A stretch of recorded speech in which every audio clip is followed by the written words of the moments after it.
But anyway, let's get to this week's massive news purge for June 24th. The 624 news purge. War pigs, of course, named as they have been quite recently after our intro song.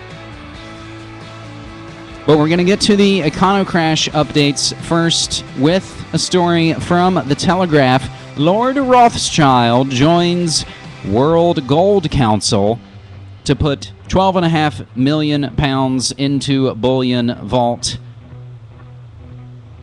Tim Levine of Augmentum Capital, a fund backed by Lord Rothschild's RIT Capital Partners, said the investment was not a bet on the gold price, but on the future growth of the Bullion Vault platform, which stores physical gold for private clients in London, New York, and Zurich. And we did add the poster of, I believe, the 1934 film from 20th century, The House of Rothschild, which is actually available on archive.org, public domain. New poor. Peddling relief. Firms put debtors in deeper hole. That is from the New York Times. And again, we've now been tracking the new financial world order for going on 2 years. Again, as the latest engineered collapse is happening all around our ears. Speaking of Rothschild, that's how the families and the banksters work. But we want to hop to allgov.com yet again. And if you drill down and hit some of the links in there, you'll go to this local report of folks jailed for debt in the 21st century USSA. People arrested on the street and thrown in jail, all because of unpaid bills. Why is this happening? Thanks for joining us for the Star Tribune Sunday Preview. I'm Glenn Howitt, and this is Chris Sears. Chris, you wrote this story. Tell us why people are being arrested and why the rest of us should be concerned. People are being arrested in part because creditors are becoming more aggressive about collecting old debts. What's happening is this. People are falling behind on their bills, and when they ignore a court judgment, then a creditor has the right to actually get a warrant issued for your arrest. Now what this means is that you could be driving to work, you could be at work, or you could be at your house. And then one day, a sheriff's deputy might show up and say he or she has a warrant for your arrest. And that could mean you're brought into jail, and it's essentially over an unpaid debt. A lot of people don't realize this can happen, and that's part of the shock of when it does happen, is they have no idea that when they fail to pay a debt, that it could actually lead to jail time. Now, we spoke to a number of people who've had this experience, some of whom are still quite distraught about the experience. One woman, for instance, was trying to park downtown one afternoon, and she was arrested on the street, all over a $250 J.C. Penney credit card. I remember having friends say, "Oh, don't worry. They got rid of debtor's prison years ago." But of course, it's all coming back. It's all meant for you. It's all been meant for all of us all along. They just sell it along the way at some other group that maybe you don't like. And you can get behind that. Screw those guys. But ultimately, it's about all of us, and that would be the little people. Corporate entities as modern-day street gangs. More on that from Gonzalo Loria. 83rd bank failure so far in 2010. This pace more than doubles last year. That's from USA Today, and you'll know we tracked FDIC Friday for the better part of last year. And now we're already on pace to beat last year's number. AP poll says the public isn't buying Wall Street reform. Oh, but why not? A couple of notes related to one of our big stories last week on Afghana Treasure. We went over it a lot on episode 174 as well as on the previous episode of The New World Next Week.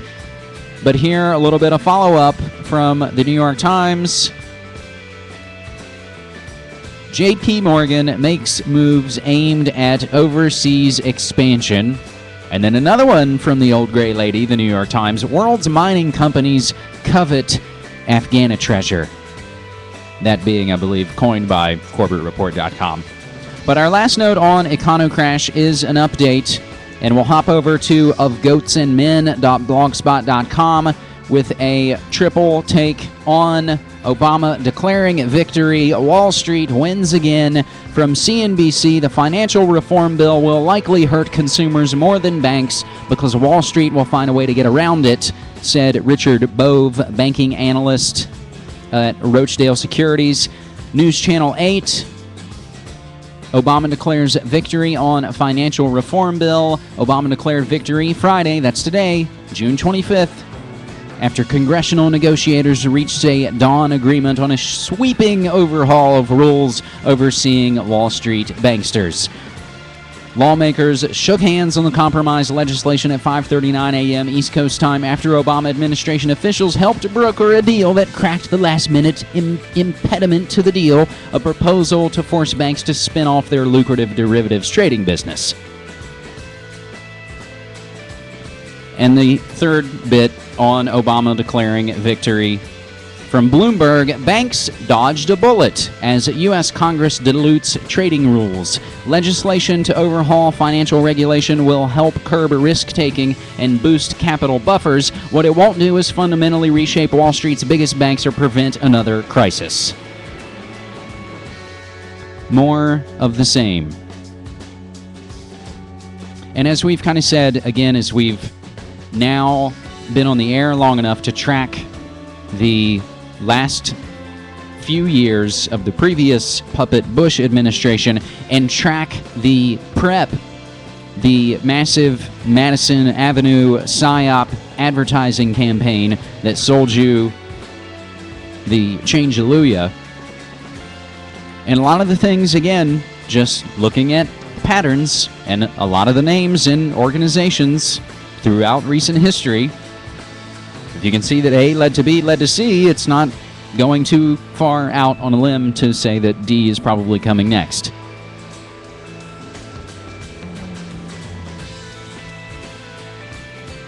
Bush was all about war and the terror state and the military-industrial complex. All that stuff is still in motion.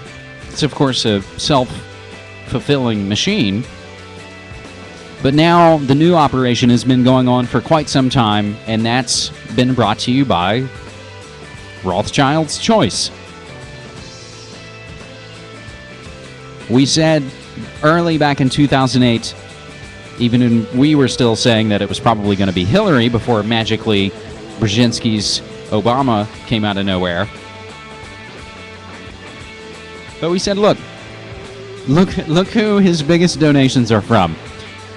And we said this on the show, go back to the archives, Goldman Sachs and British Petroleum. Let's get into geopolitics. The new Failed States Index report is out. More on that from wikinews.org, and I believe topping the list of failed states is Somalia. We also have a showdown in the Red Sea. Washington's blog covering the story, the U.S. sending 11 warships to confront Iran. We also have more from all around the world. Haaretz, I believe, reporting it.